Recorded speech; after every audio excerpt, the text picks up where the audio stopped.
বেসন, না ময়দা, না চাল গুঁড়ি, খুবই সহজ পদ্ধতিতে, তাও আবার পেঁয়াজ রসুন ছাড়া এমন একটা রেসিপি করে দেখাবো যেটা খেলে বাড়ির সদস্যরা বলবে প্রত্যেক দিন বানাতে।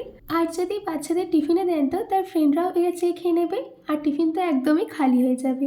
চলুন বেশি দেরি না করে 10 মিনিটে এই রেসিপিটি বানিয়ে নিই। নমস্কার, আমি পিনু, কুক উইথ পিনুতে আপনাদের সবাইকে স্বাগত। রেসিপিটা বানানোর জন্য সবার প্রথমে আমি এখানে নিয়েছি দুটো মিডিয়াম সাইজের আলুর খোসা ছাড়িয়ে আমি ভালো করে ধুয়ে নিয়েছি। এবার একটা গ্রেটারের সাহায্যে আমি আলুটাকে গ্রেট করে নিচ্ছি। আমাদের এখানে সম্পূর্ণ আলু গ্রেট করে নেওয়া হয়ে গেছে। এবার একটা বলে জল নিয়ে এই গ্রেট করে নেওয়া আলুগুলোকে জলের মধ্যে দিয়ে 3 থেকে 4 বার জল পাল্টে পাল্টে ধুয়ে নিতে হবে, যাতে আলুর মধ্যে থাকা স্টার্চটা বেরিয়ে যায়। আমাদের এখানে আলুটা ধুয়ে নেওয়া হয়ে গেছে। এবার এই আলুগুলোকে জল থেকে ছেঁকে তুলে নিয়ে একটা প্লেটে নামিয়ে নিচ্ছি। সব আলুগুলোকে জল থেকে ছেঁকে তুলে নিয়েছি। এবার চলে যাচ্ছি রান্নাতে। তার জন্য আমি কড়াইতে দিয়ে দিচ্ছি 3 চামচ তেল।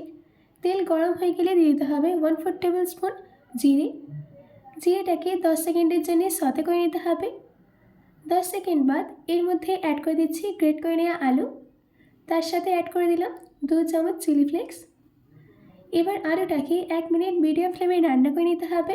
আলুটাকে 1 মিনিট রান্না করে নিলে কি হবে বলুন তো, আলুটা সেদ্ধ হয়ে যাবে আর কাঁচা ভাবটা কিন্তু থাকবে না।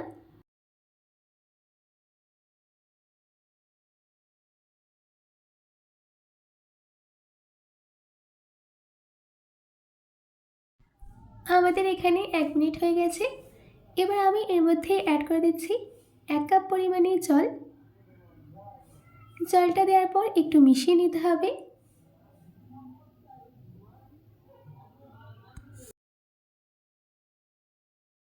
এবার আমি এর মধ্যে অ্যাড করে দিচ্ছি স্বাদ মতো নুন, আর দিচ্ছি ধনেপাতা কুচি।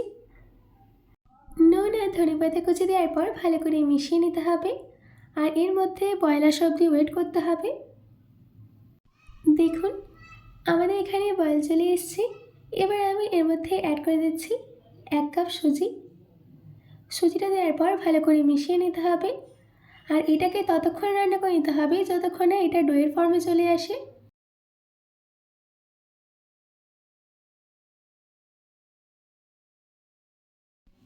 দেখুন আমাদের এখানে সুজিটা কিন্তু ডোয়ের ফর্মে চলে এসছে, আর এই সুজিটা কিন্তু কড়াইতে একদমই লাগছে না। এবার আমি গ্যাসের ফ্লেমটাকে অফ করে দিয়ে এটাকে একটা প্লেটে নামিয়ে হালকা ঠান্ডা হতে দেব। হালকা ঠান্ডা করানোর জন্য স্প্রেড করে দিচ্ছি।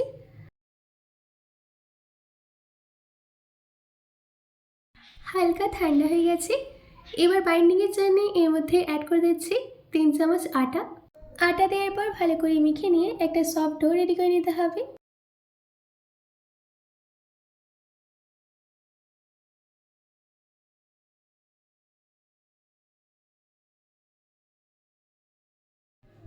আমাদের এখানে ডোটা কিন্তু রেডি করে নেওয়া হয়ে গেছে। এবার হাতের সাহায্যে এই ডোটাকে থালার চারপাশে স্প্রেড করে দিতে হবে।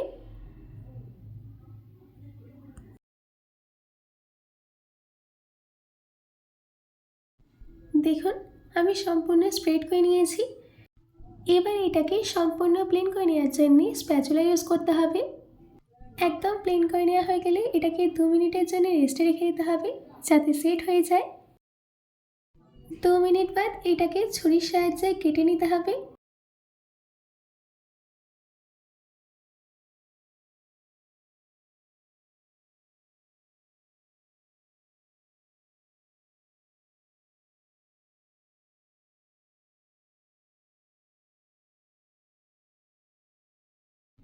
আমি এটাকে বরফি শেপ দিয়ে কেটে নিয়েছি, আপনারা চাইলে স্কোয়ার শেপ দিয়েও কেটে নিতে পারেন।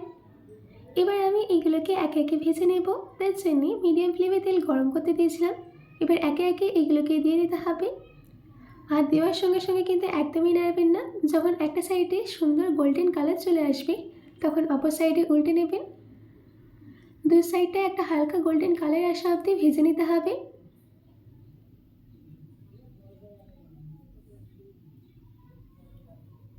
দেখুন আমাদের স্ন্যাক্সের মধ্যে একটা সুন্দর গোল্ডেন কালার চলে এসছে। এবার আমি এগুলোকে তেল থেকে তুলে নিয়ে একটা প্লেটে নামিয়ে নিচ্ছি।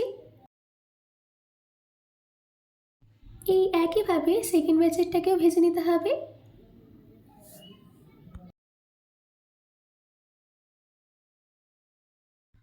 আমাদের এখানে সেকেন্ড ব্যাচের স্ন্যাক্সগুলোও রেডি হয়ে গেছে। এবার আমি এগুলোকে তেল থেকে তুলে নিচ্ছি। ব্যাস রেডি হয়ে গেল আমাদের ইজি অ্যান্ড টেস্টি স্ন্যাক্স। আমি এই স্ন্যাক্সটাকে গরম গরম টমেটো কেচাপের সাথে সার্ভ করে নিয়েছি।